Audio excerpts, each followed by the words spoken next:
Assalamualaikum warahmatullahi wabarakatuh. Salam, Om Swastiastu, Namo Buddhaya, dan salam kebajikan bagi kita semua.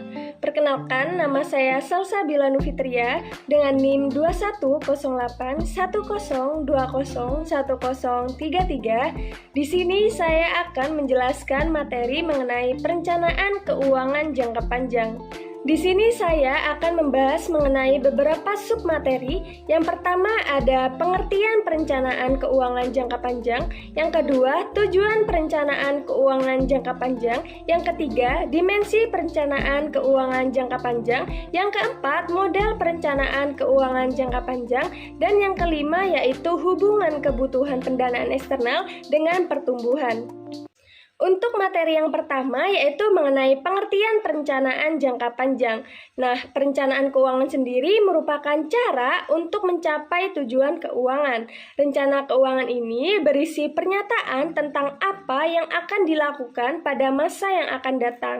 Nah, dari perencanaan ini diharapkan perusahaan dapat menghindari kesalahan-kesalahan yang mengusahakan untuk menghasilkan keputusan terbaik yang pada akhirnya mampu meningkatkan kinerja dari suatu perusahaan.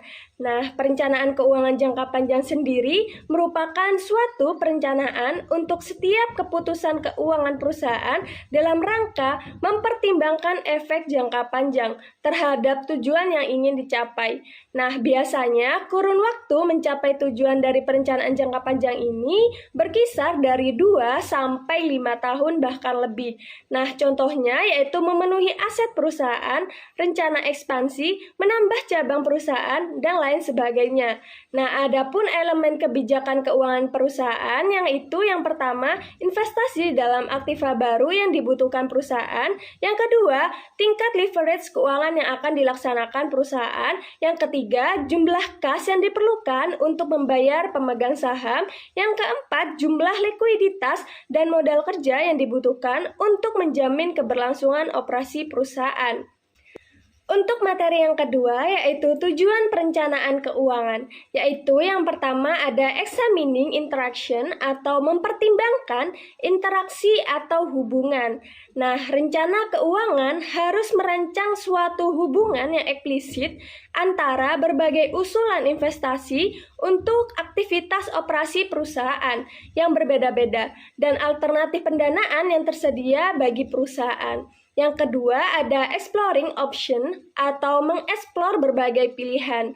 Rencana keuangan memberikan peluang bagi perusahaan untuk mengembangkan, menganalisis, dan membandingkan berbagai skenario yang berbeda-beda secara konsisten.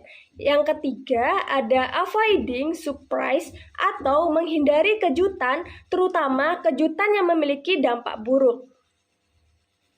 Perencanaan keuangan harus mengidentifikasi apa dampak yang mungkin terjadi terhadap perusahaan.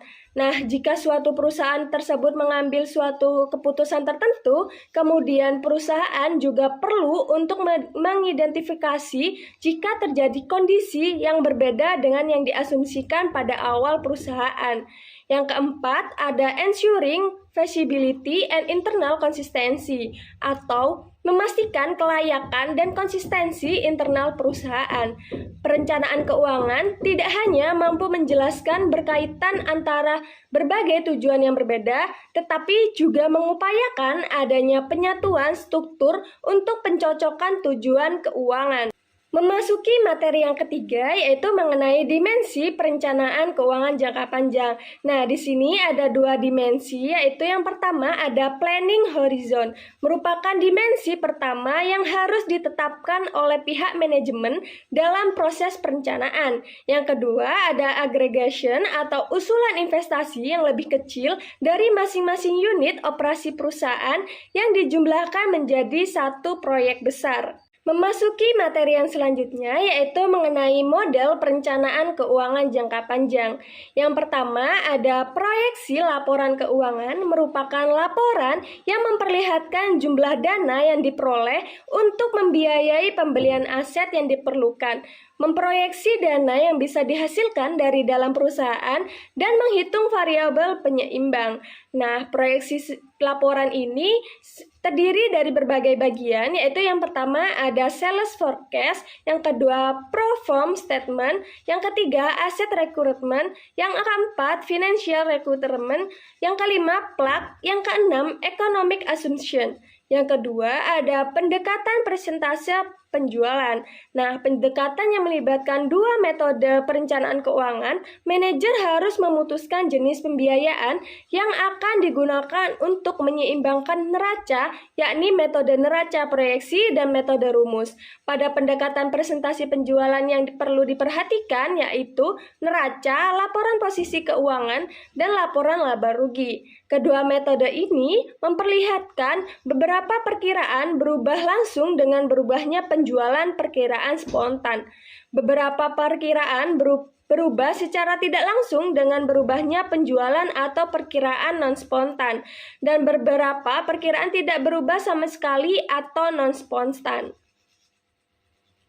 Untuk materi yang terakhir yaitu mengenai hubungan kebutuhan pendana eksternal dengan pertumbuhan, yaitu yang pertama ada pertumbuhan internal. Hal ini dicapai perusahaan tingkat pertumbuhan maksimum yang dapat diraih dengan tidak adanya pembiayaan eksternal apapun, di mana dengan menggunakan tingkat pertumbuhan internal, perusahaan dapat mempertahankan dengan mengandalkan pembiayaan internal.